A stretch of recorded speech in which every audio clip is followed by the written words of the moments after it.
All right, everyone, I'm excited to introduce my next guest, Grammy Award nominee. Loved her as Firestar, loved her in the Ten Commandments, Night of the Hunter, and of course, forever in our hearts as Sissy Davis in Family Affair. Please welcome to the show, Kathy Garver. Hey. Hey, Jess, very nice to be here. Great to have you back. It's we talked a few years ago. It's I was looking at you like I mean, how's it been 3 years? I mean, it's like time goes by really. But I keep your book by my bed. I read it every night. No, but I do have it. And I haven't changed a bit, have I? And neither have you. You look the same. You look amazing. So, Thank you. well, we got a lot. You have a lot going on. You got 60. How's it been 60 years since I have Family no Affair? idea, since I'm only 50. It's the magic of Hollywood, perhaps. That could be it, I guess. It's obviously such a beloved show. I loved it growing up, as so many did. As you reflect on 60 years, what kind of comes, like what new emotions are coming, to the surface? Like what things are you remembering new things? Is it like, cause you're like reflecting a little deeper? Like, what's it feel like to be you right now? Well, it's interesting because the show has never been off the air. After the third season, it started being syndicated. And then when it was totally off, then it went to a new channel that was coming up. And then it went to MeTV. And they may have had an inkling, but I don't think so, of all the producers and creators of all these incredible new streaming platforms. So it's on Roku and it's on Prime, and Amazon. And so it really has never been off the air. And because of that, and because of celebrity autograph shows, I'm going to one this weekend, the Hollywood show, where I will be signing pictures. And I had a relationship with Ashton Drake, who is the company that made the Mrs. Beasley doll. Well, she was just a dynamic character and a memorable character that was on the show, the doll. And they have just been selling hundred thousands of these every year because I have a feeling why. And then about 4 or 5 years ago, they started making Mrs. Beasley ornaments. It's had a presence all these 60 years. And so it isn't like, oh yeah, didn't I do a show? And it was on for 5 years a while ago. I said, oh, okay, I'm going to do the show and I'm gathering my materials this morning. And so I'll take that picture and I'll bring the Mrs. Beasley. So I think that's the way it works. And its debut was September 12th, and on September 13th, on Catchy Classics, which is a new show that is a part of MeTV, I'm going to have a 4-hour block of 8 of my favorite episodes that I'm going to host the show and give anecdotes. And the shows are primarily about Sissy. I don't know how we sneak that in, but they said, oh, get 8 of your favorite shows. Okay, Sissy goes to Austria. Sissy, wants to go to the Peace Corps. So they are a lot about Sissy, I must say, and the family, and Mrs. Beasley. It is your prerogative. So it's Yes, your it hosting. is. Thank you, Jeff. I knew you'd understand. Of course, of course. I know you have some, like in the book you mentioned, were your favorites, but of these 8, are there a couple that you kind of resurfaced and rethought, like, okay, these are also really gems that you have now made your MySpace top 8? Well, yes, because I mean, my favorite one always is the Waltz from Vienna, where I go to marry this prince, and stupid Sissy says no. I would tell that girl some different things now, but I said, oh yeah, Sissy's first apartment. Oh yeah, and the new Sissy, where I'm going to be sophisticated and not just this regular person. And I'll save the ending and what happens to the new Sissy. But the new Sissy, I said, that was really a good one. And I liked the one about, oh, it can't be 5 years, because that kind of summarizes how did the time go by so quickly and how did the little kids grow up so fast. Yeah, it did resurface some of them, for sure. I was reading, like, it said when the show got canceled, it was still popular, but it was sort of like some politics of like they were clearing house and stuff like that. But the show was still kind of on a roll. I mean, like, was that like, is that how you remember it, or is that accurate? Like the show still had momentum, but there was some people clearing house over there. Not just your show, a lot of shows. Exactly. And I do believe, and that's the truth. That was CBS, and they were getting, away from the rural shows, the family shows, and they were going more into All in the Family instead of Family Affair. But our producers, Don Fedderson and Ed Hartman, I mean, they were really brilliant men, I must say. And they had a vision for this show. And one of the reasons that, again, I think it has remained so popular is the classicism that it embraces, from clothing to settings to stories. So they went to ABC and they said, how about, we'll do the show here. And they were just about to sign on the dotted line when the Brady Bunch appeared. And after we had set the groundwork for a different kind of family, and you will watch the Brady Bunch, and Susan Olsen will even say that she put her hair in little ponytails like Anissa. She even had a little doll. So they really imitated and copied what had been a success for our show, and they put it in a different kind of mode. And that's kind of what happened. That's where it went. And that Brady Bunch made lots of, musical comedies, and the Brady guys get married and the Brady guys have babies, and we could have gone on like that, but God had different things for us planned. It's funny though. I mean, both of your shows, Family Affair and the Brady Bunch, both are still loved to this day. They are. And, and they embrace family. And I think that they followed the classic style again as well. I had lunch with one of the creators, Ed Hartman, and he was the former president of the Writers Guild. And he had been in the movies with Bob Hope, and I was going to say Stan Laurel and Oliver Hardy, but Abbott and Costello was more his time, and he did a lot of those movies. So he said, and our show followed this arc. So here's the problem. Now let's try and solve the problem like climbing up a palm tree.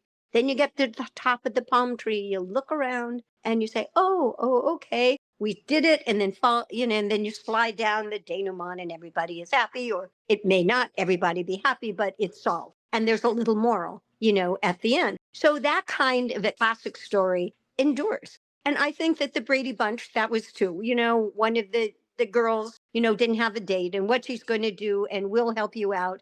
But it all involved family and, nostalgia now and comfort, I think. Yeah, love them both. I was reading Family Affair, the first American show in China. That's right. Because, it wasn't today where they have violence and people cut off people's heads and they yell at them and they stab them in the back or they stab them in the front. And it was a much more gentle show. And I just got back from China. As a matter of fact, I was in Shanghai 2 months ago because there's a new type of thing that has kind of taken over the world. And those are the vertical dramas. Have you seen any of those? Oh, yeah, the little short ones. Yeah. Yes, the little 2-minute things. Yeah. Well, Shanghai, they started these little episodic things of 2 minutes and little cliffhangers. And the next 2 minutes, and then what happened? Oh, and then what happened? And then they have a subscription. You want to find out, you've got to pay for it. And they're global. And so I was talking with my friend this morning, who was actually the producer of this commercial that I did that's still running. And we're doing a vertical company here in the United States. China has the same story over and over and over and over again. And it's usually for women have appealed to this, and they are going to marry this ne'er-do-well, and it turns out he's a billionaire. Or the family has ostracized the woman, and it turns out this was mine, that she's the president of like a Starlink company and has billions of dollars. And I'm the matriarch in this beautiful mansion. But anyway, it's the same story. It's the same tropes and the same kind of characters. This is the billionaire, hidden billionaire, abusive father, matriarch mother that's a little timid, and other members of the family. But it's a big business. And so we're going to do that here. Yeah, see what happened when you mentioned China? Yeah. Yes, Family Affair was in China. That has everything to do with the verticals. Excellent pivot. I applaud you on your pivot skills. Thank you. But yeah, I get sucked into those sometimes on TikTok. And like you said, it's always the grubby homeless guy that turns, wait a minute, wait, hey, what are you doing? Oh, actually, I own this company. I'm unmasked now. Right. Right. Yes. That's amazing. All right. Other trivia I found: Terry Thomas was originally offered Mr. French for 60 years. I figure we'll just kind of knock a few things off. Yes, but he said, children and dogs I do not work with. And they were flying him in, and he was just all set to do this. No, I don't work with children. And you don't have a dog, do you? But he would have been interesting. He would have put a different twist on it. I mean, I think that's what happened when they did the remake of it, which was just horrible. But they had, oh, now I forget his name. Who is the fellow that did Rocky Horror's Tim Curry? Tim. Yes. So Tim Curry was too big for Mr. French. I mean, and he didn't have the heart like Sebastian, because Sebastian had a family, a real family that he absolutely adored. And he was more a family man. And that warmth, came through. I think each of the characters had that. Brian and the kids had that. They have warmth naturally. Kids do. I had to create some, but no, that's not true. Well, right. I mean, that's why it's so hard. Like, you guys were all just naturally great characters. The synergy you guys all had together was just great. And so it's hard to like redo that. It's like, okay, well, we'll create this as a character, but I mean, Miss Beasley was like top character. I mean, you're here 60 years later, she's selling 100,000. Right. I mean, it's hard to replicate certain things, it's like. It is indeed, and there's a certain chemistry, and there's a new award that they have this year at Emmy for called the Legacy Award. And so I'm the only one that could do this probably. No, but just because I'm one of the only ones left, but I put up Family Affair, and I said, well, this show meets all the conditions. It had more than 125 episodes. It was a groundbreaker, not only in technology. It was one of the, first television series in color. And also it was one of the first series that embraced a different kind of family, without, you don't necessarily have to have a mom and a dad to, have a child or to raise a child. So those were all thinking groundbreaking elements, and something that has relevance today and something that's still on the air. Yes, it is. You just go to any like kind of streaming, what's that? Streaming thing, and there it is. Since you alluded to it, do you have any relationship with Johnny Whitaker at all? I mean, as we hit 60 years, is there? I know you had an Really? Oprah thing in like 10 years ago or something. Yeah, no, I don't see him very often. His life kind of took a different direction than mine. Poor he and Anissa, that got on drugs and alcohol, and it's tough for kids and little kids growing up in the business. That's one of the books that I wrote, was Ex Child Stars. Where are they now? And they get all this attention, and people think, oh, let me see if your hair is okay. Well, here's something brand new that we brought you to wear, and all this adoration, and then boom, it's gone. I said, well, what do I do now? And it usually leaves right when a child like is in his or her teens, before teens, and saying, well, who am I and what am I supposed to be and what's my identity? Just at a very vulnerable time. So that's kind of sad. I did derail this a little bit. No, I haven't seen Johnny in a while. We did do a radio show a couple weeks ago for the Hollywood Museum, and celebrating the 60th anniversary. And I have these things planned for it, like the thing on Catchy Comedy, where I'm doing my favorite 8 episodes, a 4-hour block, and we have a watch party planned for that. And then I'm getting the Margaret O'Brien Legacy Awards. See, Jeff, I'm collecting all these life achievement and legacy awards now that I'm going to have to admit maybe that I'm old and I've had a long life, it seems. So I'm getting that in December, and then we're having another big celebration of Family Affairs 60th in Palm Desert at a big golf thing that's going to benefit Child Help, which is a charity that was started by Don Federson's wife, and a portion of it goes to Mrs. Beasley. That's another reason she's been around for a while, because part of her is attached to a really wonderful Child Help for abused children charity. That's amazing that you raise money for that. You deserve all the awards. I mean, I honestly, it's like, you look at everything you've done and you continue to do. I mean, you're just coming off, like a Grammy nomination, right? I mean, it's just like nonstop. I mean, I want to ask, but I know the answer, because it's like, sometimes you think like, because you're so connected with Sissy, You're like, but I've done so much more. But I know at the same time, you carry the legacy of the show. So I know it's never, you're one of those folks that love the fact that you were part of this thing and love carrying the torch and the fans and all that. But I imagine like when you sit down and you're like, I've done all this stuff. I mean, your voice, I mean, if you only did your voice work, I mean, you know what I mean? Right. Well, yeah, it is pretty amazing, and I'm glad and grateful that I love history, and I'm very proud of the classic things that I've done that have resonated and that are extant and that people still like. Ten Commandments and Night of the Hunter and Family Affair, and it's the 45th anniversary of Spider-Man and His Amazing Friends. And then it's amazing to me to be winning all these awards when I was not opting for awards, but I told myself I wouldn't tell myself this again. But when I was younger, I said, what do you know? People say, what do you want to do in life? So I want to be a working actress. Okay, well, that's go on, go do that.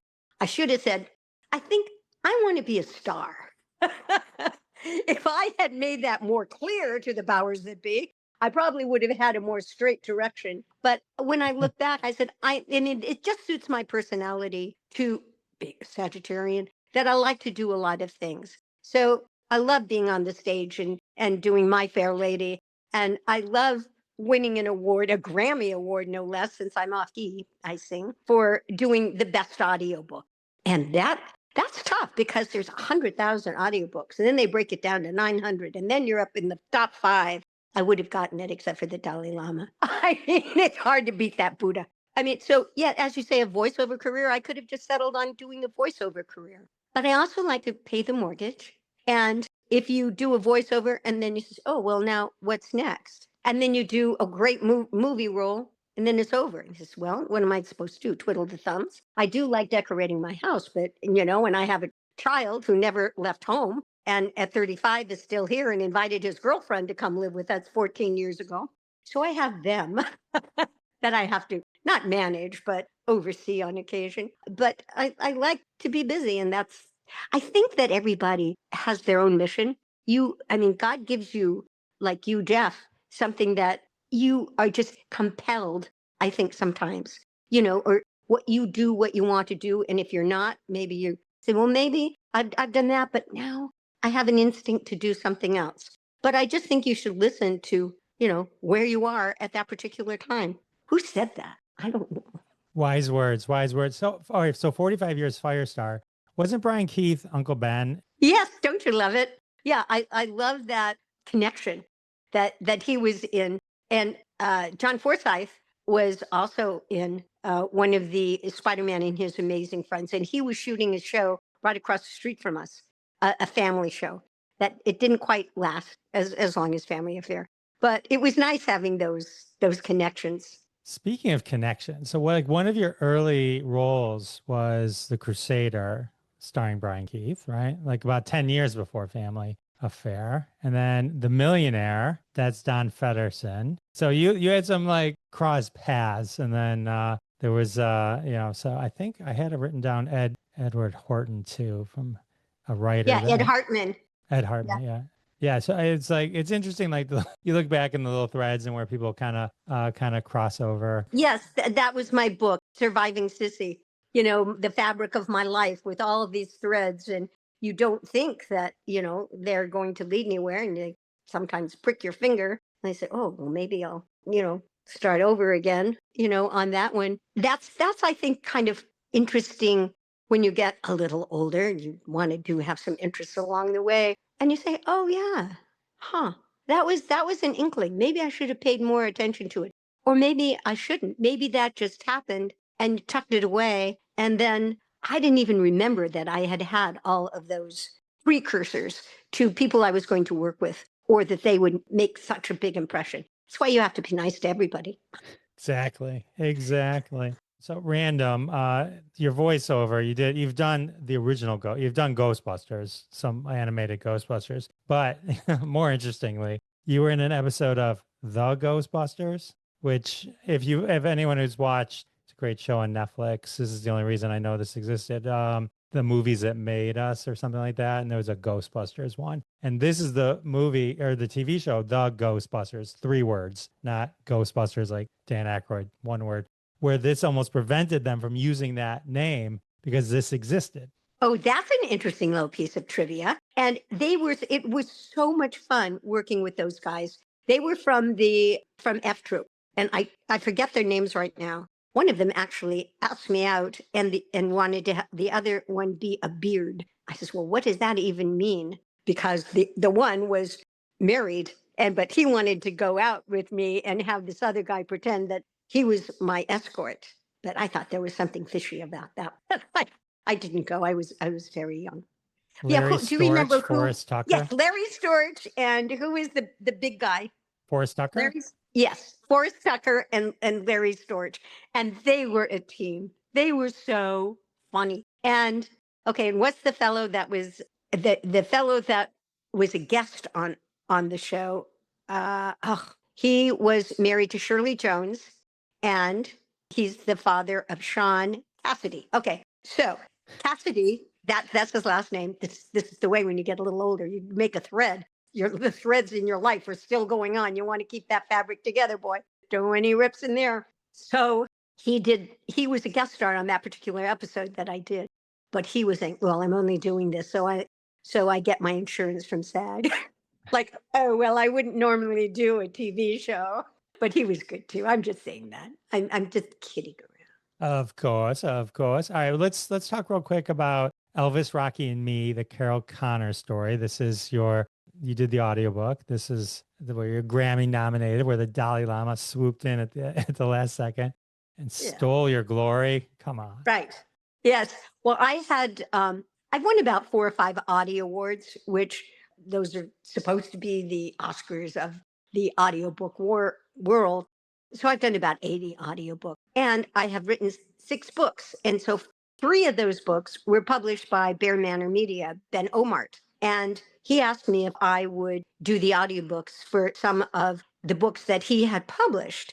So I did that. So when Carol Connors' book came along, Elvis, Rocky, and Me, she didn't want to do the audiobook because she's a lovely songwriter and a singer, but she'd never done an audiobook. And you need to have certain skills before you can do that. So anyway, this is a long story. And you said, well, to be brief, but Ben said, would you like to do this audiobook? And I said, well, yes. It was interesting because it was my same era.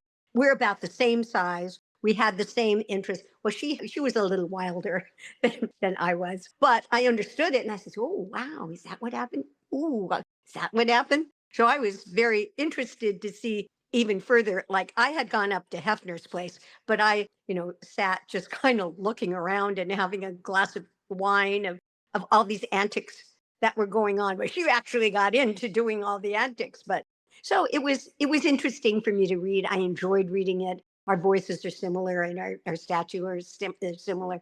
So that's how that all came about. And that's how I got nominated for that book. Well, that's great. In my heart, you won. Oh, thank you, Jeff. That's really nice of you to say. Thank you.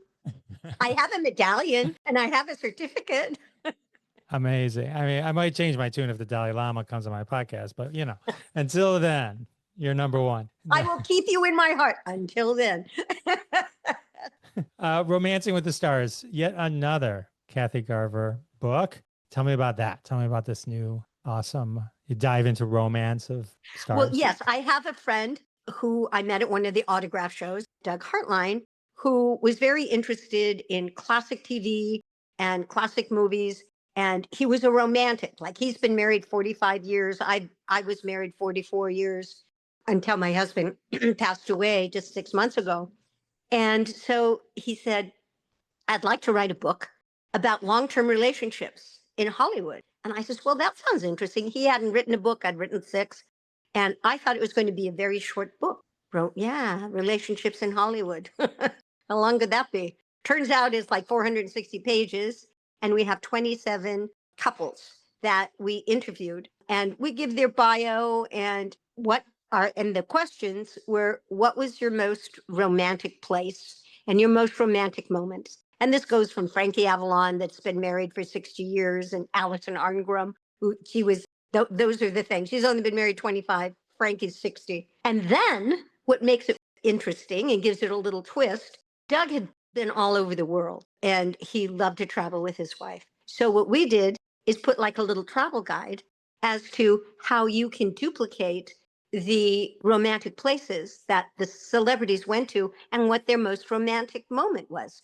Like, for instance, Morgan Brittany and Jack Gill. Their most romantic moment and place was in Africa, in a tent on a safari, looking out and seeing the beautiful sparkling stars. So we said, okay, here are different kinds of the things that you can go on and safaris in Kenya and here and other places. If that's a little expensive, and we do this for each one of the travel guides, if that's too expensive, then you can go to the zoo and look at the animals there. And then you can have a nice little romantic wine and cheese on a blanket or whatever. And if that's too expensive, then you can just cuddle up on the couch and watch African Queen with Katharine Hepburn and Humphrey Bogart. So that's the essence of the book. And it's called Romancing with the Stars, Inspiring Hollywood Love Stories, because we hope to inspire people. You have ups and downs. One of our interviewees says, it's a roller coaster being married so long or having a relationship for so long. And there's ups, there's downs, but you have to have that steadiness or that thread. I'm making this part up, not the roller coaster, but you have to have that steadiness, that keeps you there for this length of time, and the trust and to know what a person needs. And it can make it much more joyful for everybody concerned. That sounds amazing. Yeah, it's a good book, and it is beautiful. Doug, and this is what he does on his Facebook. He gets these unbelievable pictures. I've never seen such gorgeous pictures. But there's a picture of the different places, and the interviewees were kind enough to give us some of the pictures. So we've got pictures of their weddings and pictures of the celebrities. So it really is it's even a very nice coffee table book. It's very nice. I like the book. It sounds amazing. I'll put a link in the show notes. Also, I'm very sorry for your loss. Thank you. But it's amazing, like how much you just keep doing. It's just you've earned all the awards. You'll get that Grammy next time. Yes. We'll yes. make sure I'm going the Dalai to, Lama has no book ideas. Because he's already won twice in a row now. So I don't think he's going to do another book about lamentations. I mean, really, how exciting can that? Well, I guess it gives you peace. But I'm going to do an audiobook of Romancing with the Stars. And then I just got a call to do another book that I had written the foreword to about Ann Baxter. And so I'm going to do that audiobook, and we'll see how it goes. I love it. I know you got to get going, but I have, we haven't even scratched the surface still, but there's so much. But maybe we'll come back another time, hang out, and we'll talk even more. And I'm sure by then you'll have 10 more books. Well, yes, and I'm doing 2 movies. One I'm going to be producing, and we're doing it in Australia, which I have never been to, and based on the original Pollyanna book. And this one's called Pollyanna's Wish. And we have this adorable girl. She's got 25 million followers on TikTok, and she's half indigenous and just darling. And so she's going to play our Pollyanna. And now we are still fishing around for Aunt Polly, which will be an A-list actress. And I'm playing Mrs. Snow. So yeah, we can talk about that as well. And I'm going to do a new children's book. So there's still lots of us. Where are you? Where are you? Just outside of Detroit, Michigan. Ah, okay. I mean, yeah, it's amazing. So, all right, so 60 years, family, affair, 70 years, 10 Commandments. We talked about that last time you were here. I'll put a link to that so everyone can get the full scoop there. 45 years, Spider-Man, a Firestar. Amazing. And then you got what day? You got the 8 hours or 8 episodes, 4 hours of Sissy Marathon coming up. Right. It is. I like the way you put that. It's a Sissy Marathon, right? From Catchy Comedy. Yeah, on the 13th. Thanks again for hanging out with me. Appreciate you. Always good to see you, Jeff. Always. Thank you. See, and I have you in my heart still. Okay. I'm going to go tonight. I'm just going to put this right by my All right. nightstand. Then I'll be even closer. Okay. All right. You're awesome. Thank you. Thank you. You too. Thanks, Jess.